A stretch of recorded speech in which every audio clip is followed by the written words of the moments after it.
드디어 뭘 줄이기 시작했냐면 먹는 걸 줄이기 시작했어요. 경제가 나빠진다고 하면 한순간에 확 나빠지는 건 없어요. 서서히 가죠. 그래서 예를 들어서 상업용 부동산도 이제 서서히 나빠지는 거고, 그러다 보면 이제는 이게 당연히 주거용으로도 이전될 가능성도 충분히 있어 보입니다. 저는 매도 물량이 증가하면서 집값 하락폭이 커질 수 있다라고 전망하고 있습니다.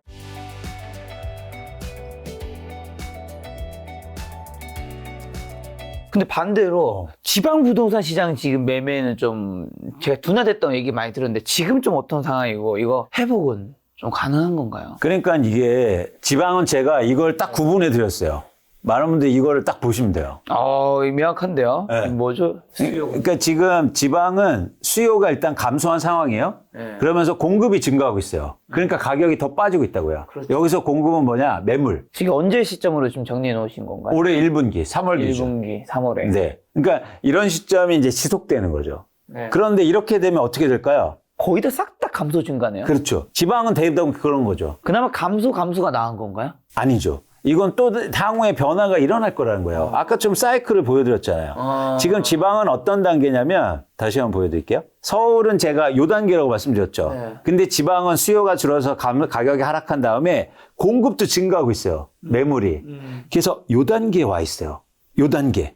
그래서 가격이 빠지고 있거든요. 네. 그럼 어떻게 될까요? 점차 수요가 좀 증가하고 맞습니다. 지방이 더 먼저 오른다는 건가요? 그렇습니다. 이미 변화가 이루어지는 지역이 있어요. 세종이요. 제가 지난해 가을 정도 나와서 세종 얘기 드렸는데 많은 분들이 또 막 댓글 야 너 세종에 아파트 사놨냐 뭐 말도 안 되는 막 이렇게 하시는데 아니요. 이런 지표를 보고 저희가 조금 더 긴 관점에서 얘기해 이강수 겁니다. 대표님 브라이튼 이강수로 불리기 때문에 맞아요.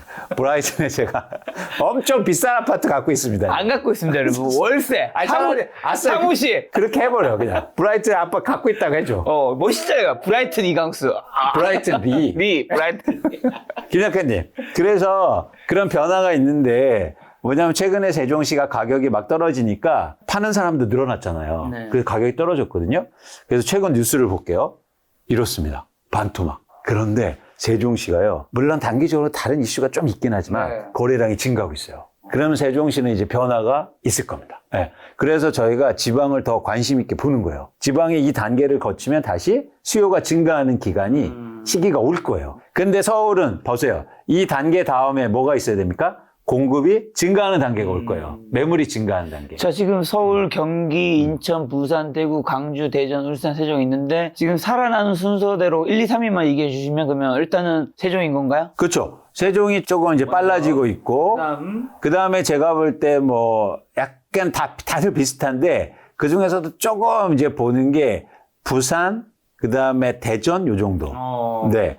왜요? 부산, 대전도 코멘트 한 주씩만 해주신다면요. 아니 거래량이 조금 올라오고 있어요. 근데 이제 의미 있는 숫자는 아니에요. 그래서 계속 지켜보고는 있어요. 시간이 좀 많은 분들이 그럼 필요해요. 걱정하시는 게 지금 대표님 말씀대로 지금 세종, 부산, 대종 이제 수요는 감소, 공급은 증가해요. 그래서 이제 오를 수 있겠죠. 근데 우리가 특히 서울, 그 다음에 강남에 또 꽂힌 것 중에 하나는 떨어지는데 오를 때 더 많이 오른다. 지방은 올라도 이게 그렇게 많이 안 오르기 때문에 결국 서울, 결국 강남, 상부 이렇게 생각하시는 분들이 많잖아요. 그거까지 하면 어떻게? 그렇지 않아요. 오를 때 한번 볼까요?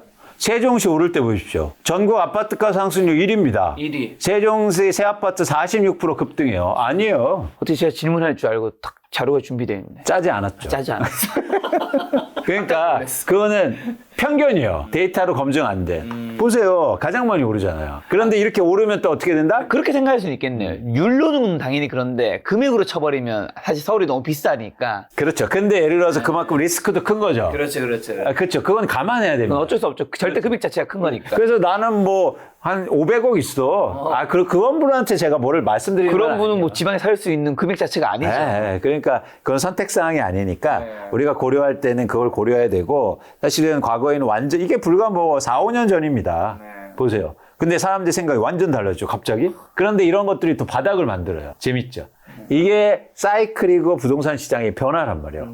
그럼 저 하나만 여쭤보면 이 세정 아파트가 이때는 몇 년 전인지 모르겠어요. 이때는 뭐 이거 지금 뉴스예요. 지금? 작년 말, 지금 올해 초. 이제 이렇게 됐고, 근데 몇 년 전에는 이렇게 난리 쳤는 게 뭐 몇 년 만에 뭐 세종시라는 입지는 가진 조건값은 뭐 엄청 다를 수는 없는 건데 맞아요. 이게 막 완전 상황이 달라진 거잖아요. 그래서 저는 여쭤보고 싶은 게 부동산도 사실 주식도 뭐 지금도 뭐 기사 찾아보면 좋은 쪽에 맞는 뉴스도 있고 나쁜 쪽에 맞는 뉴스 다 있을 거고 또 시간이 달라지면 아파트 거래량이 지금 얼어 있는 서울 같은 경우도 나중에 되면 또 좋아질 수 있고 왔다 갔다 하잖아요. 그래서 저는 이제 이거를 다 맞출 수 없는 사람이라면 내가 전문가가 아니고 전문가의 도움을 받을 수 없어. 저도 이제 인터뷰를 좀 오래 했으니까 제가 생각하는 걸로 여쭤보고 싶은 건데 그걸 정말 맞출 수 없다면 일반인이라면 전문가의 도움도 받을 수 없다면 그냥 내가 돈을 벌면서 돈이 쌓여요. 그러면 그 내가 살 수 있는 이제 이자도 어느 정도 감당할 수 있는 선에서 근데 그래도 최대치 감당할 수 있는 선에서 최대치 거기서 최고 입지에 사는 거예요. 그리고 또 열심히 일해. 그리고 또 생각하지 않아.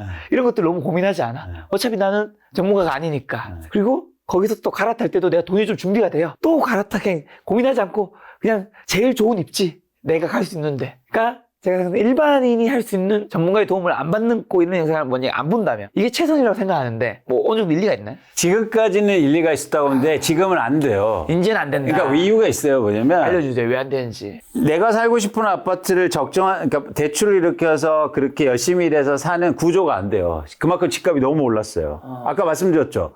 중간 소득의 가구가 서울에 아파트를 살 수 있는 게 100채 중에서 6채밖에 안 된다고요. 아예 살 수가 없어요. 그러면 이제는 여러 가지가 필요합니다. 내가 지금 산다 그러면 쉽게 말해서 저는 이렇게 얘기하시는 분들이 가장 싫어요. 뭐냐면 그거 잘 못 맞추니까 언제나 사요. 그건 뭐냐면 살 수가 없어요. 지금. 그래서 뭐냐면 언제나 사라는 말은 지금 쉽게 말해서 최대한 막 끌어들여서 사라는 거예요. 그래서 영끌이라는 단어도 있지 않습니까? 그러기에는 시장이 너무 위험한 거예요.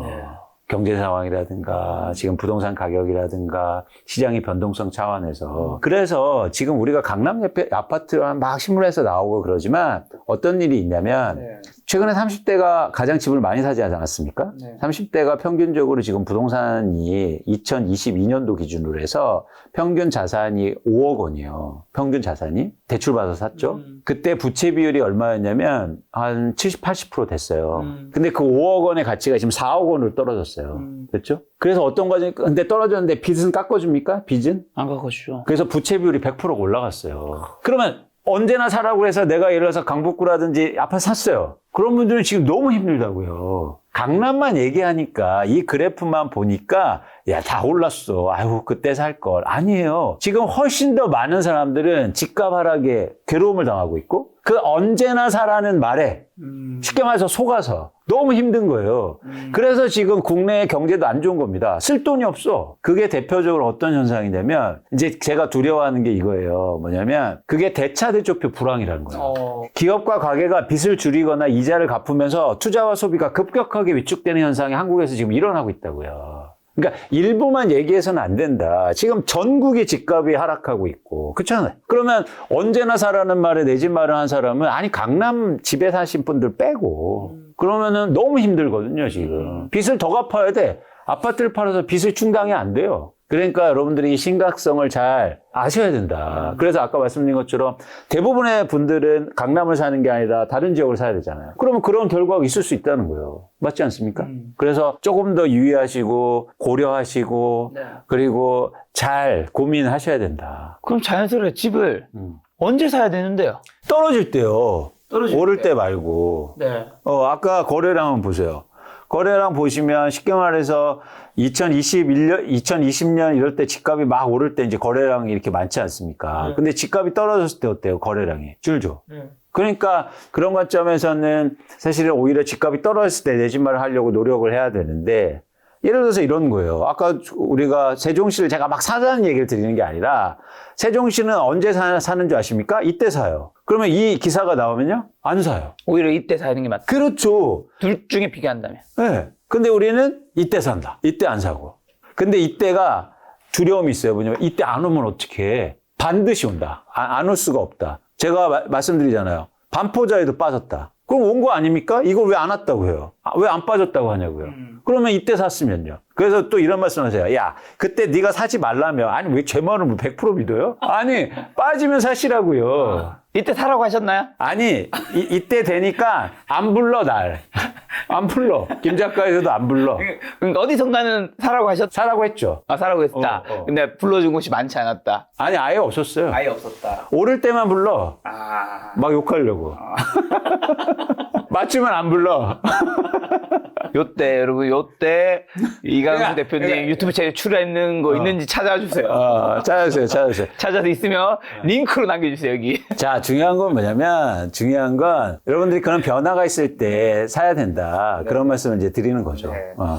자, 그러면 사야 할 때, 뭐, 많은 분들 요즘 신축 되게 좋아하잖아요. 좀 미래 가치가 보장되는, 뭐, 신축 아파트 찾는 구별 방법을 좀 알아요. 사실 여기서 미래 가치라는 거는 까놓고 얘기하면 그냥 미래에도 좀 더 오를 것 같은, 뭐, 그쵸. 그런 아파트죠, 뭐. 그쵸. 거기 뭐가 만들어지겠어. 근데 신축 아파트는 미래 가치가 없어요. 현재가 최대 신축이잖아요. 가면 갈수록 노후화될 텐데 왜 거기가 미래 가치가 있는 겁니까? 오히려 노후 아파트가 미래 가치가 있지? 근데 요즘, 근데 그런 걸 좀 반영해야죠. 이제 그 고객들의 니즈도 반영해야죠. 그러니까 그게 일시적이에요. 신축에 살고 싶잖아요. 일시적이에요. 근데 저도 한번 살아보고 싶어요. 근데 김 작가님 잘 생각해 보세요. 신축이라는 거, 얼죽신이라는 거 이런 단어는 뭐 30년 전에는 신축에서 살기 싫었는지 아세요? 똑같아요. 요즘에 더 살고 싶어요. 요즘에는 인스타나 유튜브가 핫하기 때문에 훨씬 더 보여지는 세상입니다. 진짜. 이거는 그때랑 다릅니다. 확실히. 제가 확실히 알았어요. 예를 들면 이런 거 느껴요. 30년 전과 지금이란다면 30년 전에도 고급 식당은 있었겠죠. 하지만 지금처럼 어딘가에 보여주고 할 수 있는 게 없었어요. 김 작가님. 사고 싶은 마음은 많아질 수도 있죠. 네. 있죠. 중요한 건 근데 뭐다? 살 수 있냐? 그렇죠. 그 얘기 하실 거죠? 그렇습니다. 늘 아니, 새 아파트 살고 싶지. 아니, 새 왜 아파트 어떻게 사? 입지에 따라서 좀 저렴한 동네는 있잖아요. 아니요. 그런데 주의하셔야 된다. 왜냐면 지금이 가장 비쌀 수가 있다. 네, 그렇잖아요. 가격이 가장 많이 반영될 수도 있다. 대표님은 늘 싸게 사는 거 정말 중요시 여기는 분이니까 그렇죠. 청약은 되게 찬성하실 것 같아요. 당연히. 청약도 이제 싸게 나오는 거. 그렇죠. 싸게 나오는 거 혹시 어디에 좀 오래 뭐 좀 여긴 좀 노려봐야 된다. 동네를라도 구라도 얘기해 주신다면. 아니요, 이제는 봐야 되겠지만, 어쨌든 뭐 강남 지역에서는 분양가 상한제 적용되는 아파트는 무조건 청약 참여하신다. 근데 경쟁률이 높으니까 안 되는 거고, 이제 3개 신도시가 이제 사전 청약하고, 뭐 어쨌든 이제 청약이 뭐 당장은 아니지만 이제 나오니까 그런 3개 신도시나 이런 그 청약에 참여하시고, 이제 저는 이 정책의 핵심이라고 보는데, 그래서 아파트를 분양하고 만들어야 될 거 아니에요? 그런 측면에서는 분명히 분양가를 낮은 아파트를 공급하는 게 되게 중요하다. 그런데 제가 자꾸 정부를 얘기해서 뭐 그럴지도 모르겠지만 어쨌든 정책의 영향이 크니까. 그런데 지금 정부가 분양가 상한제를 폐지했어요. 일부 지역만 빼고. 그래서 분양가를 오히려 올렸거든요. 그렇기 때문에 청약의 메리트가 크게 없어졌는데 사실 이런 부분에 대해서 좀 고려가 필요합니다. 그러니까 무슨 얘기냐면 아까도 분양가가 오른다고 말씀드렸잖아요. 그런데 충격적이게 철근, 시멘트 다 가격이 빠졌어요. 유가가 뭐 거의 지금 반토막 났는데요. 근데 왜 공사비가 오른다고 해요? 그리고 지금 일자리가 없어서 인건비가 줄고 있는데 왜 공사비가 오른다고 해요? 어떻게 생각하세요? 몇 년 전과 비교했을 때 올랐겠죠. 작년 올해 비교하면 좀 떨어질 수 있겠죠. 아니 4, 5년 전보다 빠졌어요. 인건비가요? 그렇죠. 일자리가 없다니까요. 그런데 왜 공사비가 오를까요? 그건 뭐냐면 건설사들이요. 그냥 분양가를 높이는 겁니다. 분양가 상한제가 없으니까. 거기에서 우리는 속고 있는 거예요. 제가 건설사 잘 알잖아요. 저만큼 잘 아는 사람 많지 않겠죠. 전문가는 없죠, 거의. 건설사에 있다가 이코노미스트로 오셨죠? 애널리스트로. 건설 애널리스트를 20년 또 했지 않습니까? 건설 회사가 어떻게 돈 버는지 제가 잘 알죠. 그러니까 건설사들은 이런 어떤 분양가 오른다는 거에 기대해서 지금 엄청나게 분양가를 올리고 있어요. 근데 우리는 마치 야, 철근 가격이 올랐잖아. 네. 아니 10년 전보다는 올랐죠. 그쵸. 그렇게 얘기하면 안 되죠. 알겠습니다. 그런 거에서 뭐 속지 말아야 한다는 얘기인 것 같아서 지금도 뭐 수많은 유튜브에서도 영상이 나오고 있고 자극적인 썸네일도 당연히 포함되어 있을 거고요. 그 다음에 기사도 나오는데 그런 거에서 보셨을 때 특히 지금 시장에 속지 말아야 되는 우리가 착각하고 있는 가짜 신호, 가짜 뉴스 뭐 어떤 게 좀 있을까요? 그러니까 제가 가장 경계하는 건 뭐냐면 예를 들어서 여기 지금 고점 올랐다. 근데 대부분 보면 아주 최고가 아파트나 한두 건 거래되는 데서 나오거든요. 그러니까 그런 거에 여러분들이 관심을 가지셔서 이렇게 심리적으로 불안해 안 하셨으면 좋겠다. 서울에 훨씬 더 많은 지역이 지금 가격이 하락한 채로 그냥 유지되고 있고 여러분들이 그런 입장에서 너무 조급해하게 생각하지 않으셨으면 좋겠습니다. 그런데 신문만 펼쳐놓으면 무슨 어디가 누가 한남 더일 샀대, 뭐 현금으로 막 다 주고 샀대, 뭐 어떤 연예인이 어딜 샀대 이런 얘기만 들으니까 아니 근데 그 시장하고 우리하고 상관없어요. 없잖아요. 한남더위 좋더라고요. 아니 좋죠. 근데 중산층이나 내 집 마련 원하시는 분들하고는 상관없는 시장이잖아요. 상관없죠. 근데 그런 것만 막 뉴스에서 나오니까 마음이 조급해져. 저랑도 상관없고. 네. 대표님은 상관 있나요? 저는 관심이 없습니다. 살짝 잘 피해 가시는데.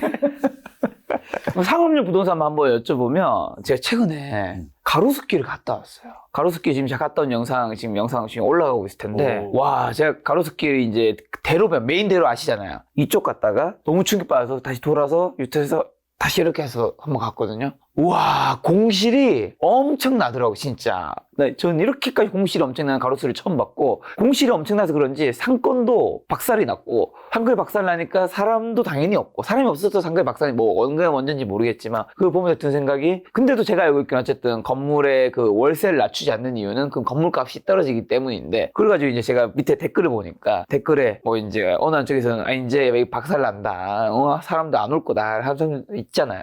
근데 또 집주인도 걱정할 필요 없다. 어차피 이 사람들 잘 먹고 산다 이런 사람도 있고. 근데 또 어떻게 보면 그 월세를 안 낮추는 이유 중에 하나가 원래 사실 압구정 로데오 쪽도 상권이 많이 죽었었잖아요. 근데 어느새 지금 이게 상권도 트렌드가 있는 건지 돌고 도는 건지 몰라도 지금은 되게 핫하단 말이죠. 그러니까 여기에 있는 가로수길의 건물주들도 곧 나중에 또 들어오시니까 이 건물값을 그때까지 버티는 건지 결국에는 어떻게 될 것 같으세요? 여기 가로수길 그냥 비교 예시를 한다면? 그러니까 뭐 이렇게 지역이 옮겨 다니면서 수요가 옮겨갈 수 있지만 그렇죠, 이제 그렇죠. 지표로만 보면 일정 상업용 부동산 시장은 무너지고 있어요. 아 그렇죠. 예. 이거 한번 보실래요? 2022년과 2024년도에 이제 상업용 부동산의 경배 건수 증가율인데 거의 뭐 2배 이상 증가하고 있고 이게 낙찰가율, 매각가율도 훨씬 중요한데 18% 하락해서 평균적으로 거래되고 있습니다. 그러니까 이거는 제가 볼 때 이 정도 수준이면 이제는 좀 근간이 흔들리고 있다고 판단하고 있는 거고 이제 여러 가지 근본적인 원인이 있어요. 뭐냐면 높은 임대료, 그 다음에 줄고 있는 수요. 쉽게 말해서 손님이 없다는 거죠. 이런 수요가 이런 이제 두 가지 요인이 경첩되면서 상업용 부동산이 특히 예를 들어서 그런 상가라든가 꼬마 빌딩 이런 것들이 굉장히 어려운 상황인데 저는 이게 쉽게 나아지기는 굉장히 힘들다. 왜냐하면 근본적인 아까 말씀드렸죠. 대한민국이 점차 지금 여기에 빠졌기 때문이요. 그래서 빚을 갚느냐고 소비를 할 수 없단 말이에요.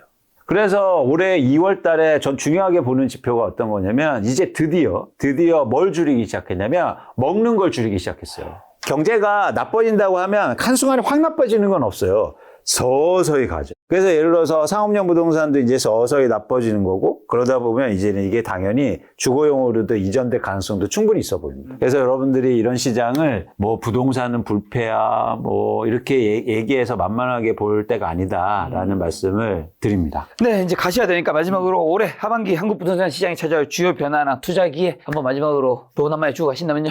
두 가지를 잘 보셨으면 좋겠어요. 첫 번째는 뭐냐면 어쨌든 정책이 중요하게 단기적으로 크게 영향을 미칠 겁니다. 그래서 이제 대선 이후에 정부가 어떤 정책을 하느냐. 예를 들어서 이거죠. 누가 집권을 하든 어쨌든 재건축 재개발을 막 활성화시킨대. 그럼 어떻게 됐습니까? 매물이 안 나오겠죠. 그러면 집값이 빠질 수는 없어요. 그래서 예를 들어서 이런 조건식에 대해서 여러분들이 주목하시고 그런 측면에서 두 번째는 매도 물량을 잘 보셨으면 좋겠다. 매도 물량이 수요가 준 상태에서 아까처럼 플로리다처럼 증가하잖아요. 그럼 집값의 하락폭이 굉장히 클 수 있어요. 그러면 그렇게 크면은 내 집 마련 계획을 오히려 세우고 준비를 하실 필요가 있다. 그래서 하반기로 갈수록 특히 매도 물량에 집중해서 보시고 제 예측을 질문해 드린다면 저는 매도 물량이 증가하면서 집값 하락폭이 커질 수 있다라고 전망하고 있습니다. 알겠습니다. 또 부동산 시장 이슈가 생길 때 강수의 복동방 이강수 대표님 모시고 좋은 이야기 들어보도록 하겠습니다. 오늘 만난 손님이 이강수 대표님이었습니다. 지금까지 소중한 시간 함께해 주셔서 정말 감사합니다. 오늘도 김 작가였습니다. 고생 많으셨습니다. 고맙습니다.